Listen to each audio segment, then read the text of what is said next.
So how are you? I'm good. I'm so happy to be here. I don't ever want to miss another FFRF convention. Oh my gosh. It's so important now more than ever, sadly, but I just couldn't be happier to be here. So for the two people in this audience who don't know who Julia Sweeney is, Make them stand up. I have a very curtailed introduction that I'll read. I have your whole life on this one piece of paper here. Yes. Just in case you don't know, Julia Sweeney is an actress. She's a comedian. She's a playwright. She's what other thing did you want me to say that was great about you? That's enough. She was a former Saturday Night Live cast member. Yeah. She's appeared in many movies, too many to name here, including Pulp Fiction, Clock Stoppers, Stuart Little. She produced and acted in the movie It's Pat, which I really liked. Oh, good. I really liked that movie. I like silly movies. You and about 8 other people in the world can get together and sing its praises. It's a what is it, a one gag movie, but I loved it. I loved the one gag. So if you want one gag over 75 minutes, that's the movie for you. Oh, but it is. I mean, I'm the kind of guy. I'm a sucker for those kind of movies. But she did a voice for Father of the Pride. She's appeared on many TV shows. You were on Third Rock. You were on Frasier. You're acting like you don't remember. No, I do barely remember. She was a guest. I mean, yes. Yeah, was I? I guess I was. Yeah. Do you remember being a guest, having a guest role on Sex and the City? Oh, yes. Well, I worked on that show for 3 years as a writer. So I was only in one episode, so that was, I definitely remember that. But she played a nun in that episode. And they said I could read, and I decided to bring Why We Believe, Michael Shermer's book. I thought that would be a nun reading Why We Believe. Like, I knew only like 10 people would get that reference, but I was watching Sex and the City, but we were one of the 10 who got. And Michael Shermer, of course, he's wonderful. He's brilliant. That was a big book for me. That Why We Believe. So you were in, and she was in the Hulu series Shrill with Amy Bryant. Yeah. And you played the mother, right? That was 80s mother. Yeah. And then the Showtime series Work in Progress. Yeah, that was great fun. Yes. The Star series, which is more recent, American Gods. Yes, where I get to be murdered. Yeah. And that was fun. Last time we talked about it, you wouldn't say if you were a god or not. So I don't know if you're free to say that anymore. Yes, I was. It turns out I was a god. You were an atheist playing God. Yes.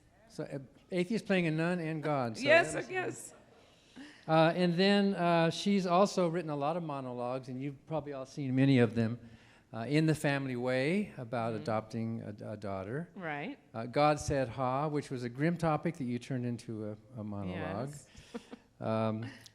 Julia Sweeney, Older and Wider. Oh, yeah, that's the latest one, yes. We got to see that in Chicago. You invited us down to that, and that was funny. And maybe you'll tell a couple of stories from that monologue. But, of course, my favorite, Letting Go of God, which tells your story of devout Catholic to atheist. Yes. And I think you've been at about, maybe 5 FF conventions? I don't know. Yeah, I think so. I haven't counted up, but many, too many. I just feel like a lot of them. Do you remember your first time, Julia? Not specifically. I mean, your first time as a. Your first. Yes and yes. No. I don't remember exactly. Did I do the show? I did Letting Go of God at the convention. Did I do it there? It was 2002, 20 years ago. Wow. So that was before I filmed it. In San Diego. Yeah. You gave us a kind of a dry. Oh, that's right. That's right. You asked us if we would mind helping you out, and you gave up part of it, which was it was fun to be involved in the process, just to watch you work and to talk it through. Thanks. Do you have like an elevator two-sentence summary for people who haven't seen it? What is Letting Go of God about? It's a bit of a long day's journey into night because it's long. It's 2 hours and 15 minutes long, but it's just my life going. people say, I wouldn't say I was a devout Catholic. I was just a Catholic. I didn't look into it that much. I used God when it was convenient for me, and I lived a secular life when it wasn't convenient for me. Like, I think that's how most people probably use the idea of God. And then I went through a personal crisis where I experienced this thing where I felt like God came to me and said, the situation was going to be all right, and I felt like I had a really full-on religious experience. So you really believed that there was a God talking to you? Yeah. I didn't think it was a guy coming down and saying things. I had this feeling of, every time I try to describe it, it seems like I'm making it up and isn't accurate, but it seemed like a light, like it felt like a presence, and I just felt this feeling of, it wasn't sexual like St. Therese or whoever we just heard about earlier, which, by the way, is one of my favorite things, all the saints in the very sexualized God coming to them. But it wasn't like that, but I just felt this feeling like it was going to be all right. And it was very powerful, and I did make a big leap in this particular problem to feeling better. Like, it worked. The idea of God worked, the idea that I felt was loved and everything was going to work out.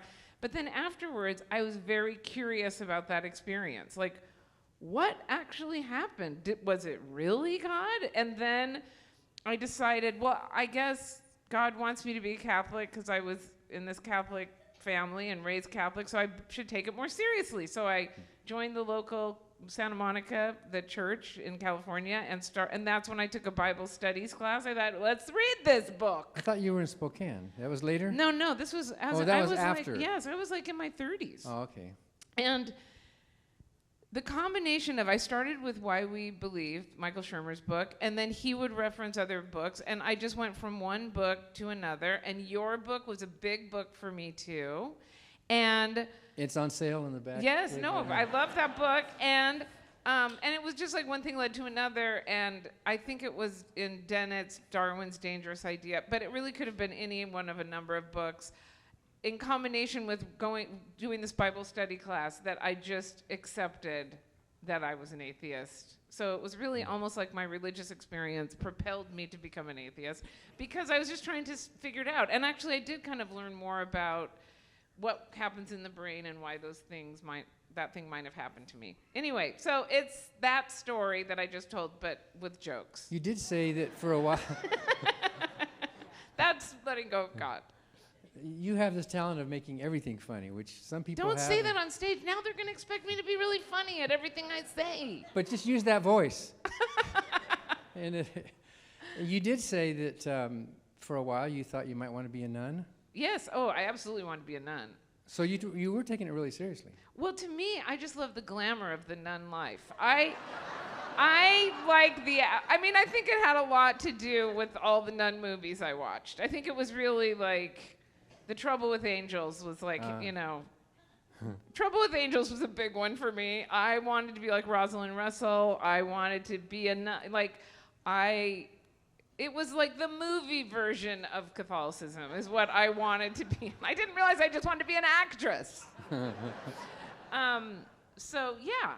And also, when I was growing up, and I think it's still partly true, the nuns were the feminists. Like, if you're a kid growing up in a very Catholic town, my town, Spokane, everyone I knew was Catholic, the nuns were the women who chose not to get married, who chose to be activists, many of them. Like, they were a lot more interesting to me, those nuns, than the mothers. Like, I thought if you only had two roads to choose between, motherhood and being a nun, being a nun seemed quite great. I don't know, it just seemed great. You did say in the play, in the movie, that you had a picture of Jesus on the wall that you fantasized about. Yes. So being married to Jesus, was that a part of, you were sure. A young woman with feelings and, God, I'm still marveling all the time at how religion works on so many levels. Like, there's just, it really delivers on so many levels, and yet it's so wrong and so insidious and it's so corrupting of our society all at the same time. But it's like, as an institution, you can be not a bright person and be in it. You can be a smarter, detailed person and be in it. You can have an emotional relationship with it. Like, it's a big spectrum of things. And of course, yeah, Jesus, the whole idea of Jesus loving you, this person in the sky, make him attractive. He's looking out for you. He knows all your trials and tribulations, and he's there to comfort you. I mean, of course, that's like the perfect boyfriend. And you're married to him, and you even wear a ring if you're a nun. Oh, if you're yes, a nun, yeah. that's right. So I was raised Protestant, and in my upbringing, I thought Catholicism was way overblown. All these images and colors and bleeding statues and smoke and candles. I thought, what in that? Like it was kind of like a Roman invasion of something. Yeah. But I had a Catholic friend who thought Protestants were just sterile and dry and Yeah. you know what I mean? So did you feel that way about Protestants? Yeah, I did feel that way. I still have a little bit of a snobbery about Catholicism in the hierarchy of horrible religions, because first of all, it has all these characters. I mean, like, later I would go into churches that were so bare and stripped down, and I think, God, at Catholic church, you get all these faces, you get to see all these scenes. You know, it's like being at the movies. You get to see this scene and that scene and the stained glass, and you know, there's heroes and violence, and if you're bored with the sermon, you can look over here and see this scene. I mean, I loved it. And we thought it was idolatry. We thought it was like, well, it is idolatry. Of course it is. But actually, that was so smart of them to bring that in from the Roman idea of the pantheon of gods. And I mean, it's very similar. So that was a good move, I think. For getting followers. Another line, talking about humor, another line I like in Letting Go of God is somewhere in there you talk about how humor and laughter gives this kind of a drug kick to the back of the brain, you know, when you feel, and when you're in front of an audience and the audience laughs, you get this kind of... Oh, yeah, no, it's addictive. Yeah, and when the audience, and then you want that audience to laugh so that you can have that... Oh, yeah. No, it's great. It is great. It's funny, because I just in March 26th, I filmed Julia Sweeney, Older and Wider, in Spokane at the theater where I had my first job and where I saw my first movie. And I just thought a lot about what that experience was like going into that. I mean, to me, that's what church was. It was theater, and then there was actually a theater, and then there was movies, and how powerful that was to me. Like, I just wanted to be part of it, and and of course I like being funny, and I like being on stage and making people laugh, and I still care a little bit about that, but that for sure is the last show I'm gonna do like that. Like, I'm not gonna do more monologues after that one. I don't feel, like, I do feel a little, first of all, I am older, and also I just don't have that need for it like I used to have to get those laughs. Wow. Yeah. So your website says that you're not going to do any more like stage things, but are you going to write some? You wrote that book about if it's not one thing, it's your mother. Yeah. Are you going to write more? Yes, I am going to write more. I have a few ideas for book ideas in my head, if I could just get myself to do it. So somebody laughed at that title. Tell them what the book's about. Well, that all came from a pillow my mother gave me called If It's Not One Thing, It's Your Mother. Okay, so funny. I hated it when she gave it to me. I was like, oh, God, this is not that funny. Then I became a mother myself, and it was suddenly hysterical. And then I gave it to my daughter, and she was like, yeah, this isn't that funny. And I was like, oh, it will be. So that's where that came from. So are you working on something else new? Like, I mean, writing-wise? Well, right now yes. I spent the pandemic reading. For various reasons, I fell into this whole Cass Elliot, who was in The Mamas and the Papas, craziness. I started obsessively reading about her life, and I wanted to write a screenplay about her life, and I worked for like a year on that, and then I got it to several producers who were all like, it should be more straightforward. I feel like it should be more magical realism. So now I'm continuing to work on that, and I really do like the writing. I see myself going more towards that, especially as I age. Older and wider. So I'm working on that, and then I've been having fun doing little parts on TV shows. You know, like I just did an episode of Call Me Kat with Mayim Bialik, and I just did an episode last week of this show called Not Dead Yet, which is funny because it's not on the air yet, but I said to my husband, oh, I got a job on this show called Not Dead Yet. And he goes, are you the not dead yet? And I said, know. And then when I got the script, it was like, oh, yes, I am. I am the not dead yet. Because it's all about an obituary writer, and that the week that she's writing the obituary, that the person who died, which was the character I played that week, is haunting her. So I was the not dead yet, but it's really fun. I really like acting, and I really like doing comedy, and so I've been working here and there, and I have my writing plans, and then I've been doing shows at the Groundlings improv shows, and that's this kind of like a Second City kind of place in LA. Is that where you started? Yeah, that's where I kind of went to school and learned how to be on stage and be funny. And then I was just asked, leaving December 26th, to fly to Bahrain and Kuwait and do the USO Entertain the Troops tour. Wow. And I was amazed, because you have to be vetted, like the military has to say it's okay, and I thought, oh God, somebody's gonna look and see I'm an atheist and say I can't come. But I got approved, and the funny thing is that I'm the girl. So when they make you watch this movie about the history of the USO and Bob Hope, because they're the ones who fund it. And of course it's Bob Hope with like Rita Hayworth saying, boys, this is what you're fighting for, boys, you know, like that. And the idea that I, at 63, I'm gonna be like, you're fighting for your grandma, boys! That I'm the girl. Oh, that makes me laugh. Okay. Well, there are atheists in the military, so. No, I know that. I'm just so suspicious and skeptical of everyone. Is in the entertainment industry, TV or movies, is religion a problem?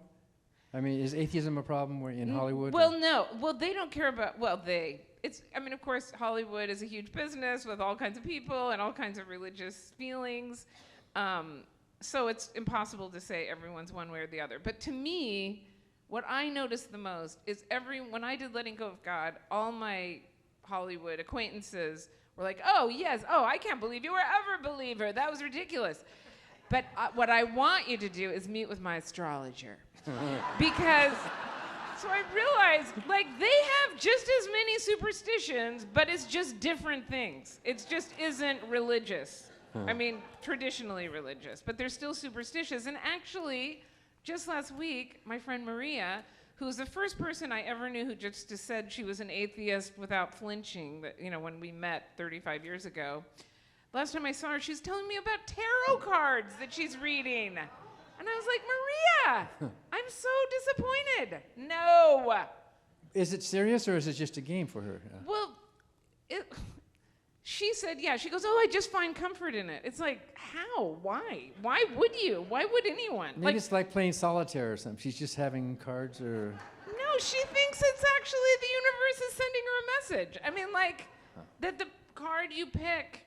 I was trying to get her off the hook myself. I was like, it's like you get this card, so then it makes you think of this. And she's like, no, because that might happen. It's like, Anyway.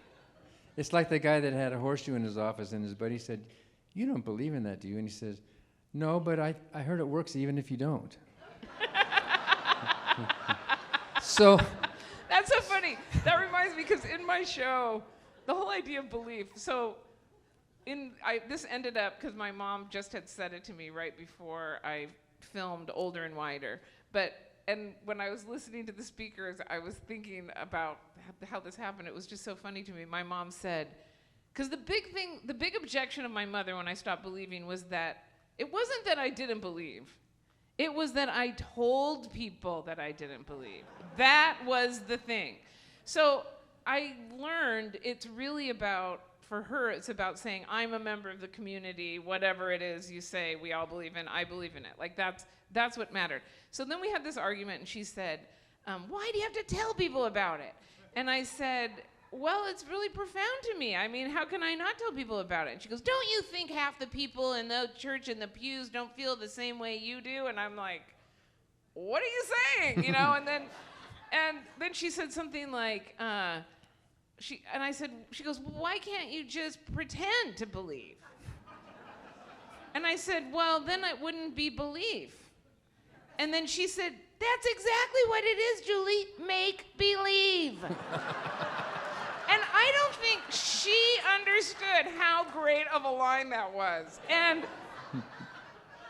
in her way, she was saying, I don't really believe either, but we're all part of this community, and that's the way we show we're part of the community. Can you tell the story about how she learned that you were an atheist? Wait, is that from Letting Go of God? She read it in the paper. Oh, well, in a way, that was terrible of me. I mean, so I was talking about this experience. I was losing my faith, and I was doing stand-up, and just talking about what was happening in my life. So, of course, you know, I was explaining my questioning of it and what I learned in the Bible and what I learned from my reading. And then I started doing, you know, I kind of started putting it together into a show. And then I did something in D.C. What was it? I don't remember. Anyway, it was some event. And I spoke, and that was like the first time I kind of put it all together. And my hometown paper, and of course I did not tell my parents. My dad, a daily communicant Catholic, who I loved very much and was a wonderful man. And my mother, who's like socially very important to be Catholic, they did this big, you know, it was like a headline, not on the front page, but like on the inner page, Julia Sweeney comes out as an atheist. And I had no idea that person there was a reporter. First of all, who the fuck cares that I'm an atheist? I mean, I never occurred to me that would be a headline in the Spokane paper. Like, but it was, and it was really humiliating for them. And they had just weird responses to it, of course. And it was really upsetting. I'm not making it funny, like it is in the show. But as I get older now, because now it's been 20 or so years since I did that, I do feel bad about it. I wish I had protected them a little more, or like let them know that could happen. I was telling them about the Bible study, but they just didn't care. Anyway, my mother called up and was like, "You are not an atheist." And I was like, she was just like, she's gonna make me not be an atheist. And I was like, what are you gonna do about it? And then she had the priests, she goes, I called Gonzaga, so that's the university in Spokane, and I talked to I called the rectory, and the priests are gonna talk to you, and you're gonna come to Spokane, and you're gonna go have dinner with the priests, and they're gonna explain to you. And I was like, bring it on. Like, I actually, convince me. Like, I was like, sure, is there some information I don't have that I need? So I went to Spokane, I went to the dinner, and it was actually, I almost hate saying this to you and I didn't put this in my show, because I almost wanted to protect the priests, because they were so inept. Like, the whole idea that I had of a priest, like these Jesuits, they were Jesuits, the smart priests. Okay. They basically were like, you don't believe in God? And then I was like, no. And they're like, you know better than Thomas Aquinas? And I was like, well, I actually think Thomas Aquinas would be atheist if he were around now. I mean, we just didn't have the scientific information, Oh, you know more than St. Augustine? And I was like, well, I have more access to more information than St. Augustine had. And then I didn't know where it was going. And then one of the priests said, what's it like to live in Hollywood? It was like, they were not going to go there. They just wanted to ask me, have you met so-and-so? It was all like, and one of those priests that I still follow on Twitter has become such a crazy right-wing Catholic nutcase. And yet he's like so into Hollywood. But I realized they had nothing. I mean, they really didn't have any arguments. And I left there, and my mother's like, so now are you a Catholic again? It's like, no, you know what? They don't know anything. And they can't even argue with you about it. Like, I was ready to go. And then she was still so upset, and then she wouldn't speak to me for 9 months. But it wasn't just Gonzaga. Didn't you talk to somebody high up in the Vatican, actually? Some person in Rome. Well, I did have I had correspondences with a couple of priests at the Vatican. They don't have anything either. The thing is, it's based on nothing. And, they give up very quickly. I mean, I really was looking forward to a good debate. They kind of make it like how could you know anything? A little bit like that, and a little bit of flattery, and a little bit of like, oh, I'm just the old parish priest, or this is a great institution that's helped a lot of people. I mean, I don't know. In some ways, it probably has helped some people. I mean, it's done a lot more damage than good, I would say, but I can't deny that it isn't helpful to some people. But yeah, they really, actually I still am on Twitter I talk to a Vatican priest and sometimes we DM each other. He said I should come to the Vatican this time and he'll show me around. Would you go? Well, oh my God, of course I'll go. I'd had an idea to do a podcast called Catholicism. Spreading the seed of doubt. And because I was so horrified at what was happening with the Catholics, they were my assessment is all the normal people left. And all the crazies stayed, and the right-wing, authoritarian, patriarchal people, the worst of the worst, is left. And, I mean, not some. I think Pope Francis is trying to do what he can, but I think when the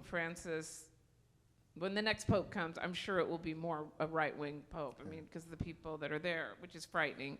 And anyway, but then I thought, I just don't want to spend that much of my life thinking about Catholicism. And then the Supreme Court was so upsetting. And, there's so many Catholics. They're all the cabal on the Supreme Court is mostly Catholic. I mean, and I just couldn't believe that this religion that I grew up with this kind of, social justice Catholicism of the 70s, this kind of kumbaya stuff, and these priests that were really great that I knew in high school. And now it's just become this horrible right-wing, punitive, angry. It's just upsetting. Was politics or abortion or gay rights, was that an issue in Spokane at all in your upbringing? No, because there's nobody gay and there is no abortions. My mom would say no one's gay. My mom would say being gay is a fad. It's just people just are gay to become popular, and then when they get in their 30s, they realize and they just marry someone so they can have a family, which is what everyone wants.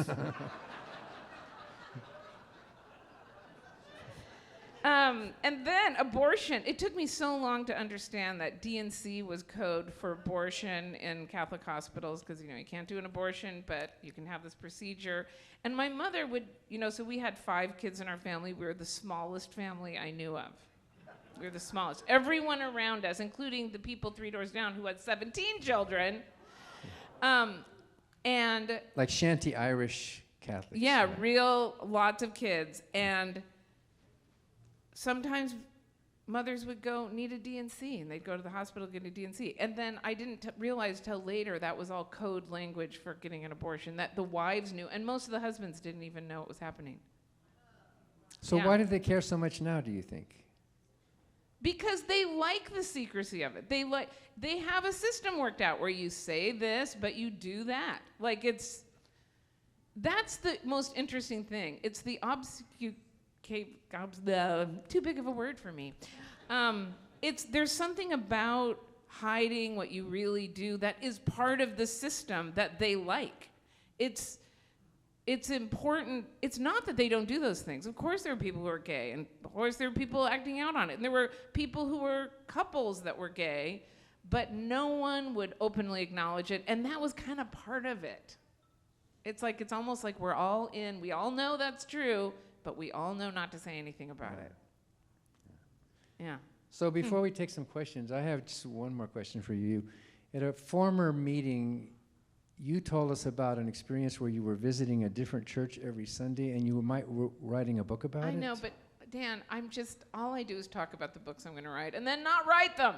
But that would be an amazing book. Well, that was true. So I moved to Chicago for 10 years, and and I'd never lived there before, and I thought, okay, every Sunday I'll go to a different church, because I love the churches. You just walk in. It's like being able to walk into somebody's living room. And you sit down and you see it, and you kind of see how everyone interacts. And so I did that for a year, and it was really enlightening. And that's how I discovered the Unitarians, which I ended up joining the Unitarian Church in Evanston. And really, it was an incredible experience. I really like that church. I actually got very choked up at the Unitarian Church, because it was the first time I was in a church where I didn't disagree with every single thing that was said. And it was really emotional for me, and I really liked that experience. And I found another Unitarian church in Pasadena when I moved to LA, but I'm actually not. I'm pulled in too many directions to be part of that right now, but I really liked it. And now to just bring this around to one thing I want to talk about before we get to the questions. At the Unitarian Church in Evanston, I became part of a committee that welcomed a Syrian family that were fleeing Aleppo and had been in a Turkish refugee camp. And they were religious, which was fine. And I was part of this team of like 5 people to take care of this like 7-person family. And that's what got me into understanding the refugee situation. And then I've started working with Secular Rescue, and I know you guys support Secular Rescue too. And right now I'm working with this guy in Bangladesh who, well, he's actually in hiding in India right now, but he's from Chittagong, and I started interviewing him thinking I would write a book about it, but you know I don't. Clearly I don't write the books. I just interview people. Okay. And so I started interviewing this kid. He's about 30 years old, and he's living in Chittagong. And he just started having a Sunday afternoon, let's talk about the Quran. Like, you know, is it, you know, not critical, but anyway, he was becoming an atheist. So he did that for 2 years. The, you know, version of ISIS in Chittagong started threatening him. He got afraid. They even put an X on his family's door saying this is where he lives, which is frightening. And his brother also became an atheist. They became out atheists. And then like 3 years ago, he was at a mall in Chittagong, and these 8 guys with like machetes, like the real, like in black machetes, came on him, and he's just amazing. He lived through the experience. He was stabbed many times. They severed the sciatic nerve in one of his legs. He, just one of those tuk-tuk drivers was going by, pulled him into the tuk-tuk and got him to a hospital where they wouldn't treat him because when they found out why he was attacked, the public hospital wouldn't treat him because they didn't want to get involved in anything like that. He had to go to another hospital. He ended up living, and then they were coming back to finish the job. And through the work of Secular Rescue, or the money and the help, excuse me, he got to Kolkata in India on like a medical visa. And so I started interviewing him and became incredibly close to him, and I still talk to him 3 times a week. In fact, I just sent him some pictures from this conference. And he's really become like a son, and now he's in line to go to Canada because the US is horrible on bringing people in. I mean, they're the worst, but the Canadians are better. And he might be having to wait another year till he actually can get to Canada. But that helped me get into Secular Rescue and then really reading about what's happening in these different countries. And I'm thinking that I want to do an ad. I'm thinking of an ad that I could do to raise money for Secular Rescue that could be like Ron Reagan Jr., that maybe could, if it was funded, could be on TV. And I'm trying to think, because you only have 30 seconds, you know, and I thought, I don't want to say Islam because I don't want people to think like it's Islamophobia or whatever it is. So I'm trying to think of something where I can say, Secular Rescue, you know, when I stopped believing in God and left the Catholic Church, my parents were so mad at me, they didn't speak to me for 9 months. But they didn't try to kill me. You know what I mean? Something to kind of call it to my thing, say the freedoms that we have here. We could still have a lot of emotional cost in your family, but you're probably not going to be killed for it. And then go on to say, but there are places in the world where you can be killed for doing that. And this is an organization that helps. Something, that's my big, that's where I want to put my energies. Yeah. Amazing. Yeah.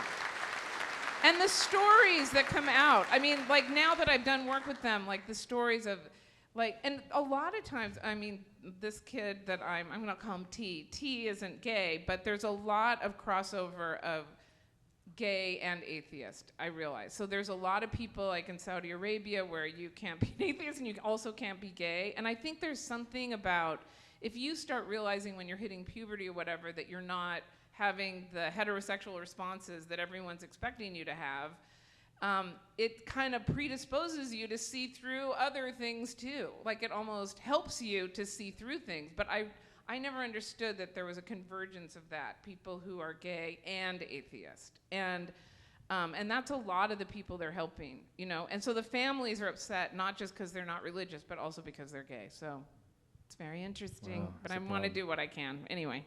So do we have copies of Letting Go in God here for sale? We do have copies? Okay. If you haven't seen it yet, we have some copies of the movie at that table. So it's hilarious. If you haven't seen it, you must. So how are we doing questions? Is there a mic on the floor? Or are there some stationary mics? No one's leaving here until everyone's asked one question. My question is, who was the person who had the idea for the Thanksgiving skit? That's the one where they chew the food and trade the food? Wait, which Thanksgiving skit? Are you thinking about the dysfunctional functional family? No. Saturday Night Live. Yeah. They usually run the Thanksgiving skit, which is families having Thanksgiving dinner, and the husband or wife chews the food and then gives the chewed food to the spouse. Oh, I know what that. I don't know who wrote that, but that I wasn't there then. But that was really funny. I thought it was very funny. When you watch it as you gag, you can't look away. Yeah, exactly.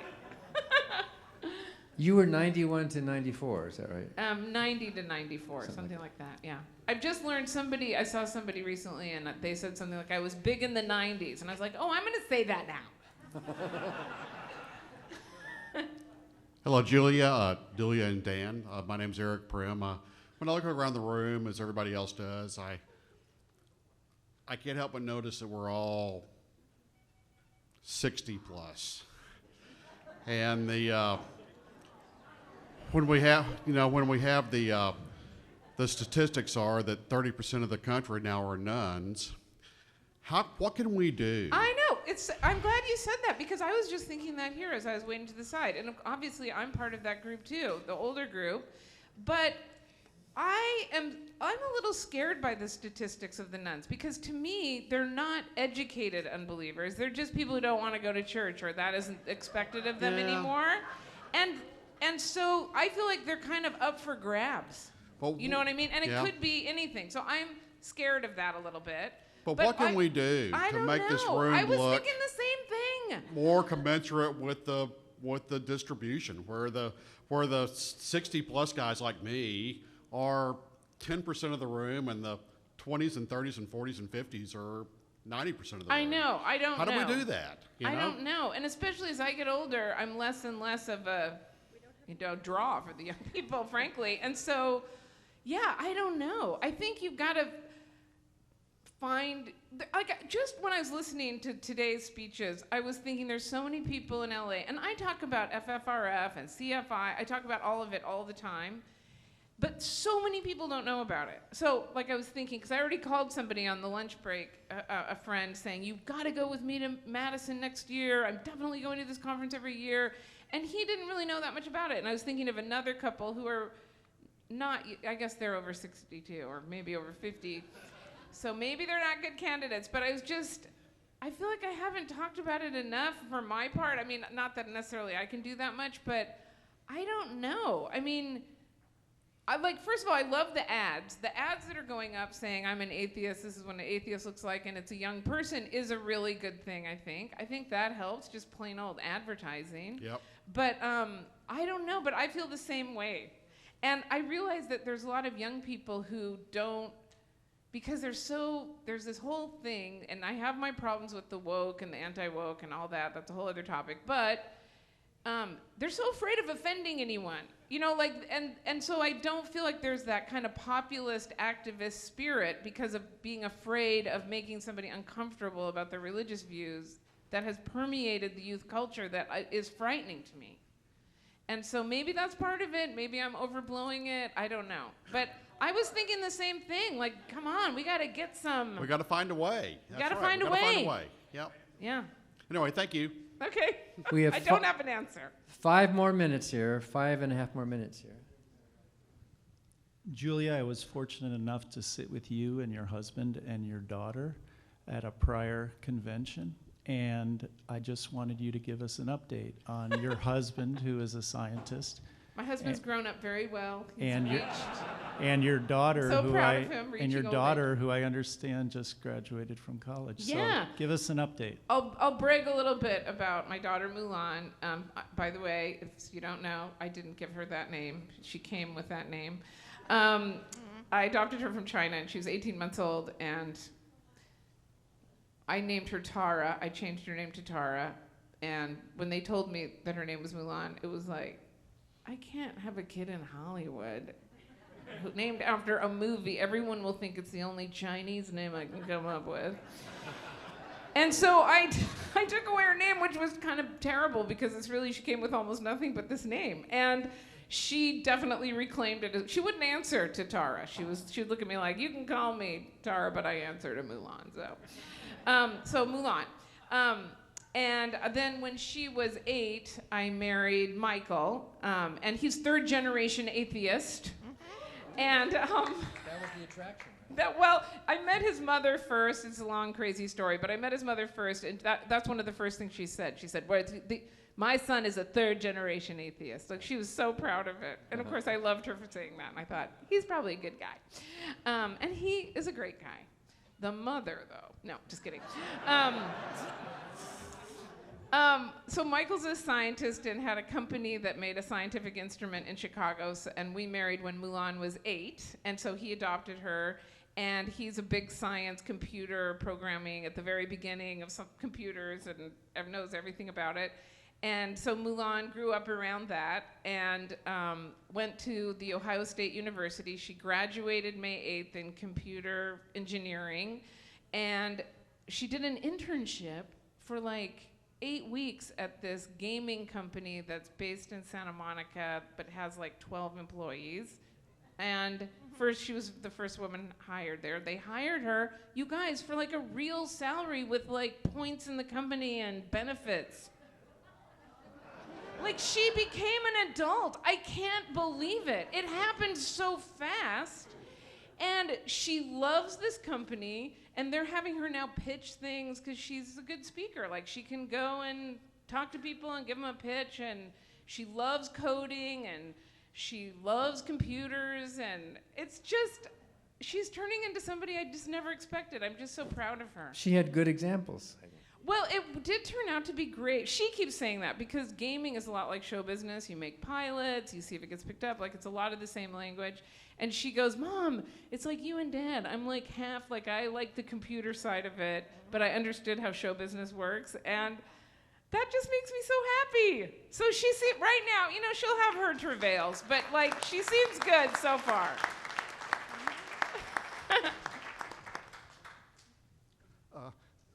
The last questioner psychically stole my question, so I'll switch to the only question I have left. Is will you sign this picture that I got of the two of us at the 2006 convention where your daughter was there? Oh, and really? She impressed me with her vitality, and she was great then. It's great to God, hear of that course. she's great now. Of course. We'll meet over there. Thank you so much. We don't have time for it, but you do tell a good story about Mulan in your Older and Wider that people should see. It's a really funny story. Oh, is it the one about the boyfriend? Yep. That's out. Oh, it's out. Oh, yeah, okay. That's not in the film version because, so my agreement with Mulan was that if I told any story about her my feeling is your parents are fair game. You can say anything about your parents. I don't care what it is. But you can't do that with your kids. So I had to run by everything with her to see if I could say it or not. And truthfully, I took advantage of that because a lot of the time she was too young to understand. So, like, I told a story about how she learned out about sex that became this viral video and had like 2 million hits, and she was like 10, and I don't think, anyway, that was probably not fair on my part to do that for her, although it was funny. It was funny. Yeah. Okay. We have 1 minute left here. Okay, and so, wait, what am I telling now? She was funny. Oh, the boyfriend. Okay, so in high school, she started dating this kid, and we liked him. And, she's just in high school, and he turns into a Trump supporter we just like lost our minds. And we didn't know what to do about it, and we all had different reactions to it, and it was really funny. Like, And then Mulan wanted to break up with him immediately, and I was like, no, you can't do that just based on political. You have to, try to persuade him. I was like campaigning for the boyfriend. So I found myself doing that, and finally she was like, oh, forget it. I'm breaking up with him, and I'm not even going to think about him again. Anyway, I'm not telling that well, but I told that in the original version of Older and Wider. So then, of course, she breaks up with him. She goes off to college. She has other boyfriends and a whole other life. And then when I'm getting ready to film it, she's like, I just have to tell you something. You can't tell that story. Because now it's just so embarrassing to me, and I don't want people to ask me about him. I just want to forget about it. Totally legit. But then it's like, okay, but that's 20 minutes of my show that I'm about to film.